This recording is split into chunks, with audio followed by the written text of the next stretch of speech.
When I was trying to recover from tendinitis a long time ago, I went to see the top specialist in Canada for musicians' injuries, Dr. John Chong in Toronto. Dr. Chong is a high-level pianist in addition to having about 10 medical degrees, and he talked to me a lot about the biomechanics of piano playing and about integrating ideas of athleticism into my approach at the piano. He gave me a really useful idea, which I'm going to share with you today. He suggested thinking about a fighting stance in something like a martial art or in boxing. They all have something in common. When a fighter is facing their opponent, you would never see them with both shoulders facing squarely at the other person.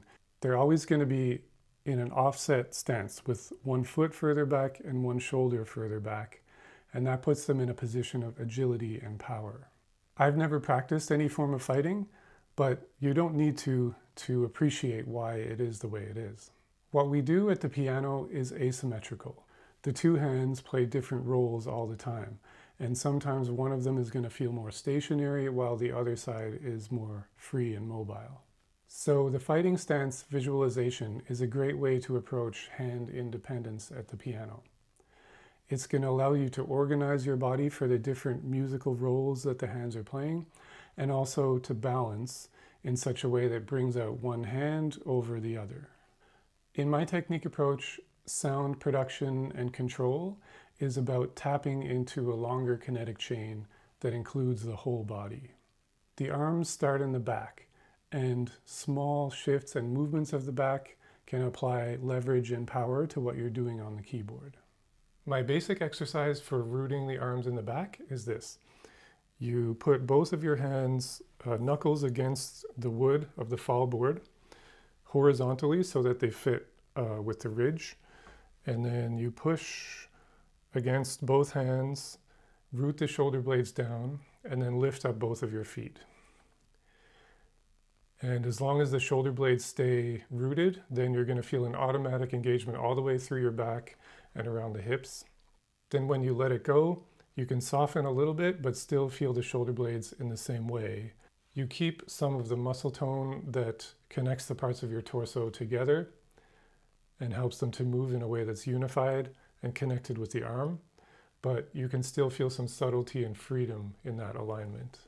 Now I'm going to try to do that with one arm at a time, and for this I think it's best to set yourself up with a foot on the pedal as it's going to be.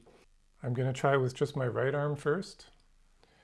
And I wouldn't push my entire body weight against one arm because it's not necessary and it might cause too much tension.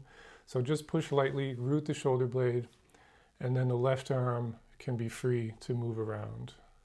Now I'll do the opposite, root my left arm and shoulder blade, and now my right arm is the one that's free to move around independently.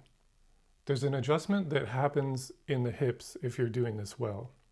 So if I'm rooting my right arm, then I actually feel my right hip bone coming a little bit forward over the sitting bone. And that's kind of the natural alignment that you need to feel in order to connect your back to your arm. This is applicable to any piece where you have a clear division between one hand playing melody and the other hand playing accompaniment. The example I'm going to use for this is Schubert's First Impromptu from Opus 90, the C minor. I'm aware of the incongruity between talking about a fighting stance and then playing a lyrical piece of music by Schubert, but sometimes wisdom is found in unexpected places or unexpected connections. I'm going to play the section from measure 41 onward, where we have these exchanges between one hand playing melody and the other playing a triplet accompaniment. I'll start by playing some melody alone with the right hand and looking for the same kind of connection I just felt with the right arm rooted, the right hip connected to it.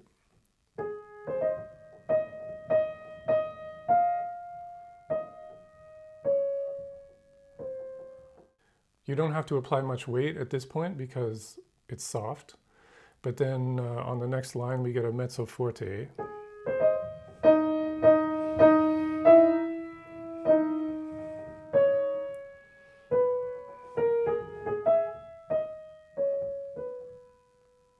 Now there's a left-hand melody a bit later at measure 60, where the right hand's going to be playing an accompaniment.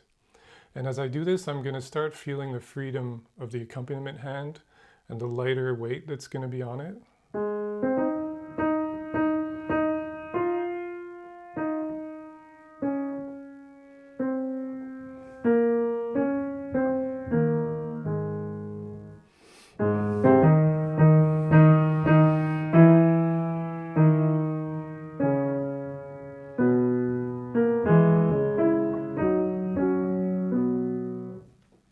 There are constantly adjustments happening in the hips as I'm moving around, and also as I'm applying a little bit more weight or a bit less weight in order to shape the phrase. Then the next step will be to add back the accompaniment. The left hand is going to start at measure 41 with a lighter weight and freedom in the arm, and then I'm going to root my back and my shoulder blade playing the melody.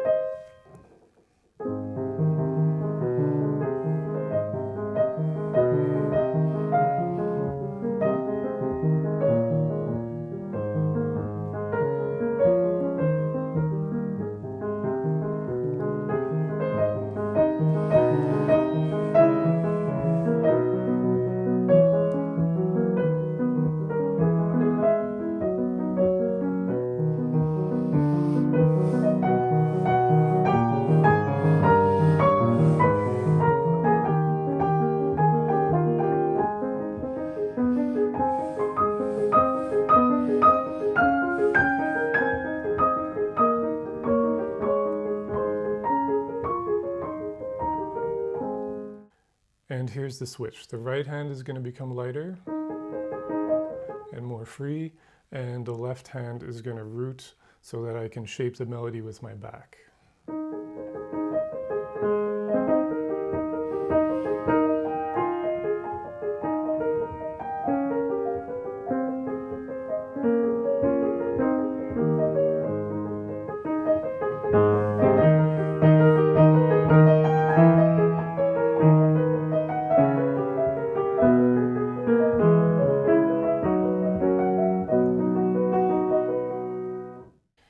It's a great feeling when you can get this working. You can control the balance and the shaping from the center of your body rather than having to micromanage what the hands are doing.